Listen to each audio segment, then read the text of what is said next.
খানাকুলে ফেরিঘাটে এবার চালু হলো নতুন নিয়ম। সেই নিয়ে শুক্রবার 5টি ফেরিঘাটের ডাক হলো বিজেপি পরিচালিত খানাকুল 2 নম্বর পঞ্চায়েত সমিতিতে। আর সেই ডাকেও এবার নানা বিতর্ক। এদিন খানাকুল 2 নম্বর ব্লকের মারোখানা, পানশিউলি, কৈজুরি ফেরিঘাট, চিংড়া ফেরিঘাট, গণেশপুর ফেরিঘাট, বন্দর হরিশপুর ফেরিঘাট, গ্যারোলপাড়ের ঘাটের ডাক অনুষ্ঠিত হয়। সেই ডাকে সাধারণ মানুষের হেঁটে যাতায়াত বিনামূল্যে করে দেওয়া হয়। নতুন করে ফেরিঘাটের ভাড়া নির্ধারণ করা হয়। সর্বোচ্চ 28,90,000 টাকা থেকে সর্বনিম্ন 19,000 টাকা পর্যন্ত ডাক ওঠে। বিজেপি, সিপিএম, তৃণমূল এইটা বিষয় নয়, ফ্রেশ ভাবে হয়েছে। যে যার মতো করে ডাকে অংশগ্রহণ করেছে, যে যার মতো করে এটা 5টা ঘাটের ডাক ছিল।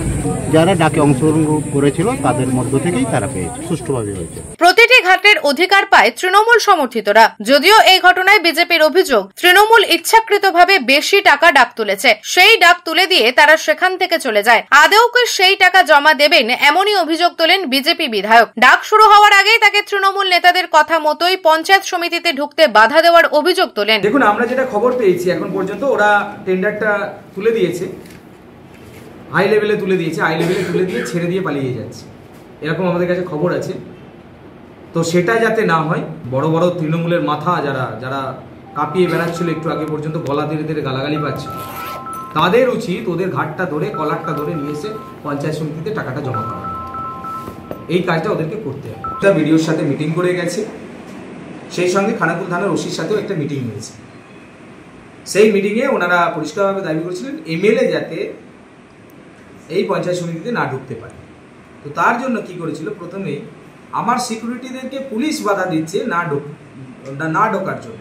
আমার পার্সোনাল সিকিউরিটি, এটা তো পুলিশ প্রোভাইড করে না, এটা সিকিউরিটি এটা সেন্ট্রাল থেকে প্রোভাইড করেছে। পুলিশ বাধা দেওয়ার কি?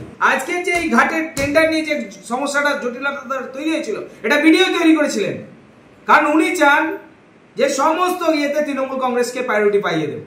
যদিও এই ঘটনায় তৃণমূল নেতৃত্বের অভিযোগ, তারা তাদের মতো করে ডাক তুলেছেন। বিজেপি ডাক তুলতে না পারায় তাদের নামে মিথ্যা অভিযোগ করছে। এই ঘটনার পর থেকেই খানাকুলের শাসক বিরোধী তরজা তুঙ্গে। এখানে তো এটা ভালো হলো, স্বচ্ছতার সাথে যত ডাক বেশি উঠবে তত তো পঞ্চায়েত সমিতির লাভ। সুশান্ত ঘোষের তো মাথা ব্যথার কারণ হওয়ার যুক্তি নেই। 5 লাখ 7 লাখ টাকা করে লোকের থেকে নিয়ে বসে আছে, তাদেরকে ঘাট পাইয়ে দিবে বলেছিল, সেটা পারেনি। 2 নম্বরইভাবে বেআইনিভাবে ঘাটটাকে আজকে বানচাল করতে চেয়েছিল। বেলা 12টায় ডাক শুরু হয়েছিল, বেলা 1:30টায় পর্যন্ত স্থগিত রেখেছিল। সেই জায়গা থেকে শুরু করে আজকে যেটা হয়েছে, স্বচ্ছতার সাথে আইন মেনে, এবং সবথেকে বড় কথা বিজেপি পরিচালিত পঞ্চায়েত সমিতির বোর্ড, তারা আজকে ডাকের জন্য মানুষকে জানিয়েছে আজকে ডাক হবে। তাহলে আজকে তারাই আবার ব্যাঘাত ঘটাচ্ছে কেন? তার মানে বৃহৎ সংখ্যক মানুষ স্বেচ্ছায় ডাকে অংশগ্রহণ করেছে বলে। তো ওরা চেয়েছিল কুক্ষিগত কয়েকজন ডাকবে, আমাদেরই ওই মদতপুষ্ট কয়েকজন দালাল, তারা তাদের দালালিটা আজকে করতে পারলো না। মানুষ এবং তার সাথে সাথে তৃণমূল কংগ্রেসের সৈনিকরা এই চক্র ভেঙে দিয়েছে।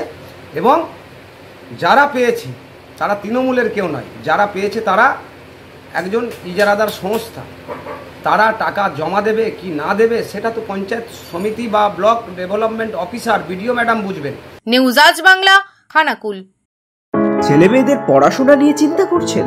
আর নয় চিন্তা, সঠিক পরিকাঠামোয় শিশুদের পড়াশোনার একটাই ঠিকানা, নাঙ্গুলপাড়া শিশু উদ্যান। এখানে রয়েছে সুসজ্জিত ক্লাসরুম, প্লেগ্রাউন্ড, সিসিটিভি ক্যামেরা সহ উপযুক্ত পরিকাঠামো।